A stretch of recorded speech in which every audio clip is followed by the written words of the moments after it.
The control exercised by society over its members has two forms.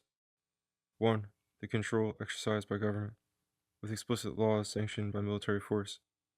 The other, the social control by natural contagion, cooperation, or persuasion. In civilized countries, non-official societies are not allowed to use force in dominating either their own members or outsiders whom they may wish to annex or to destroy.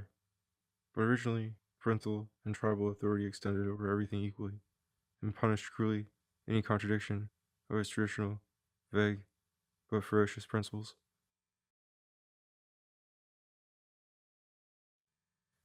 Yet secretly, these principles had rational sources in two different quarters.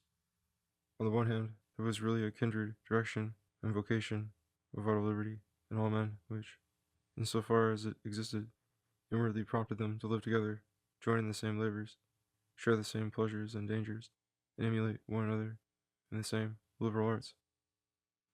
But this friendly side of social cohesion and control was crossed and almost obliterated by the most terrible punishments and prohibitions, often superstitious, and yet often symbolizing the inexorable nature of things, conditioning the direction of vital liberty in men no less than good fortune in asserting that liberty.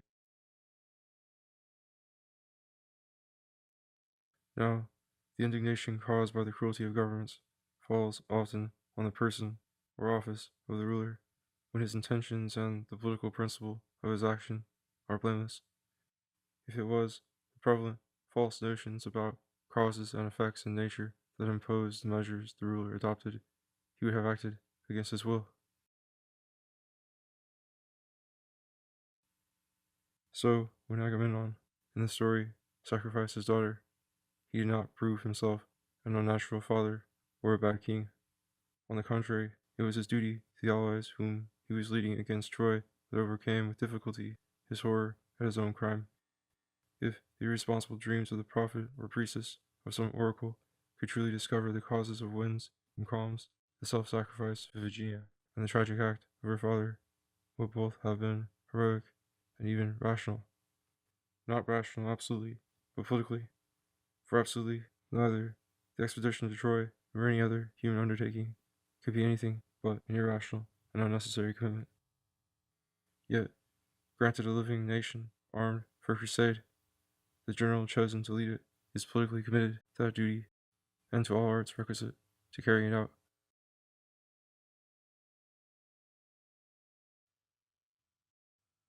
A relative rationality hides also in other parts of this fable. That the winds should blow at the arbitrary fancy of the gods is simply a poetic way of expressing at once our ignorance of any cause or law for the winds, and our dire need, if we are sailors, of their favor and their mercy. And if there are gods that govern the winds, primitive man, imitating his habitual practices in his cults, as in a dream, will beg and bribe those gods for their assistance. It was a savage but intelligible notion that the supreme bribe should be a victim's life, that the virgin goddess of moonlight and of the chase, being the patroness of all us, should command the winds there, and should require a virgin as an offering, or poetic accents or refinements. So the goddess is sometimes said to have substituted, at the last moment, a young doe for the king's daughter.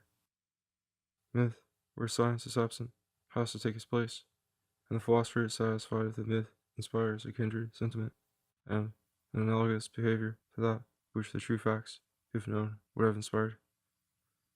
A wise priesthood will insensibly remold its fables and its maxims so as to keep both humility and courage alive in the people, taught to bow to the conditions of human life on earth without ever surrendering their own vital demands.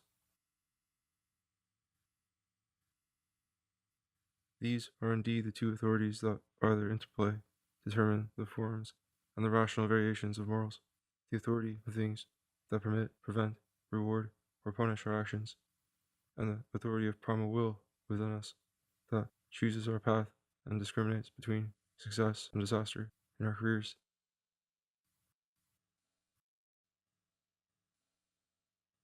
Other men or other interests than those that our government serves form, from its point of view, a part of the world of things. For our alien minds, or intelligible movements are simply, for government, natural conditions with which it has to count in achieving its designs. Governments, however, are composed of men whose whole soul is probably not absorbed in statecraft, so that, individually and even collectively, they may bend the purely economic art of government to serving other than political purposes. Princes have sometimes been ecclesiastics and sometimes saints, and in both cases they are apt to employ their whole temporal power to serve cultural or religious aspirations, and if their people have the same mixed interests, they may applaud that policy. Nevertheless, it is an abandonment of rational politics that involves confusion and probably deterioration, if not ruin, in the liberal arts or sciences, thus taken under government wing and rendered official, if not actually compulsory. This is not to say that if the people, or some part of them, spontaneously develop some form of fine art, philosophy, or religion, the government is not rationally bound to defend and encourage that expression of vital freedom. As a form of life and action, the practice of any art enters into the vortex of material social currents that aid or impede one another in the world. And these, a government, if it would serve the vital liberty of all, must seek to harmonize. It will impose restrictions and appoint places and occasions to which the special activities of each private society or liberal art must be confined, so as not to encroach on its neighbors. In doing this, the government only announces beforehand to each private enterprise the material circumstances in which it will have to be carried on. It will anchor buoys in the shallows and build lighthouses on the dangerous reefs. It will circumvent the defeats or hardships that nature imposes on ignorant or rash action by using or pointing out timely material means or defense or escape or safe advance.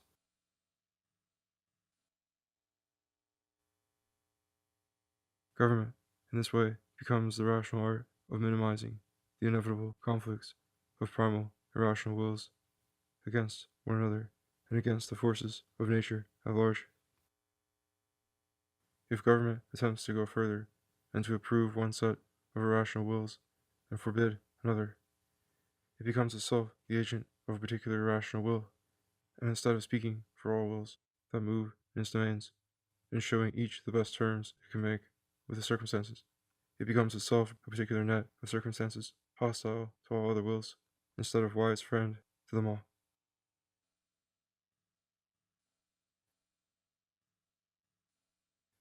In other words, a rational government is one that speaks to its people in the name of the nature of things and acts by that authority.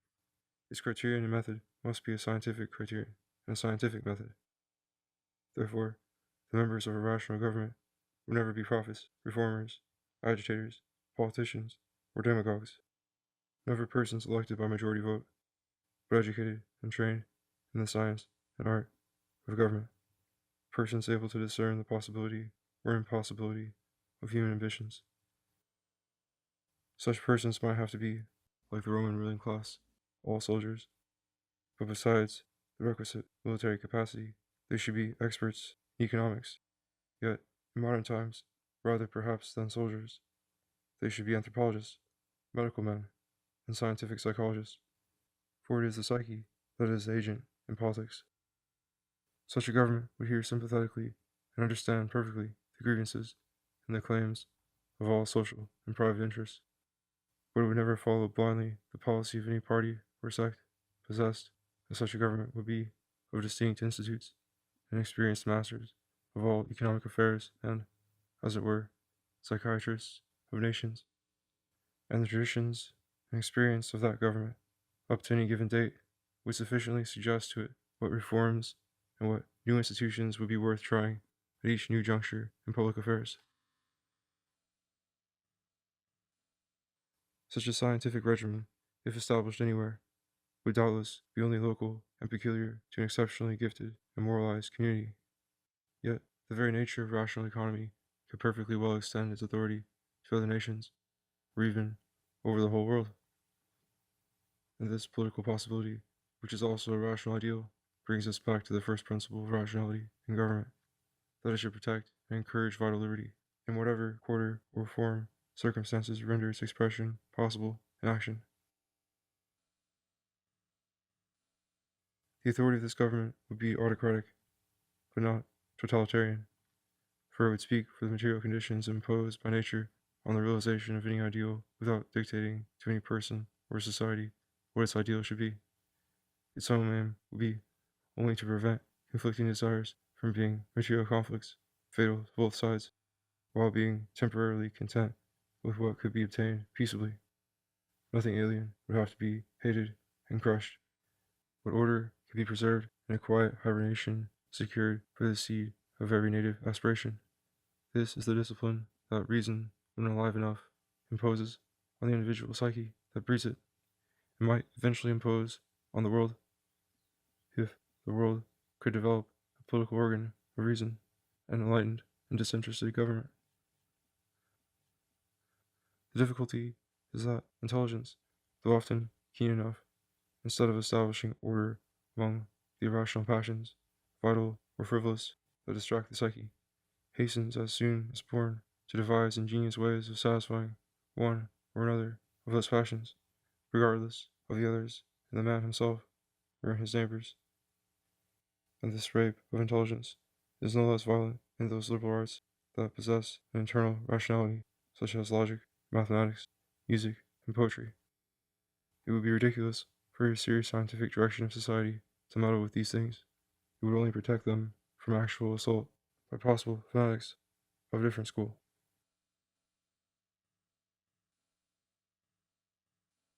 A rational government of this kind would entirely cease to cause enthusiasm or hatred in the public. We should hardly recognize it as touching politics, and that would be one of its advantages.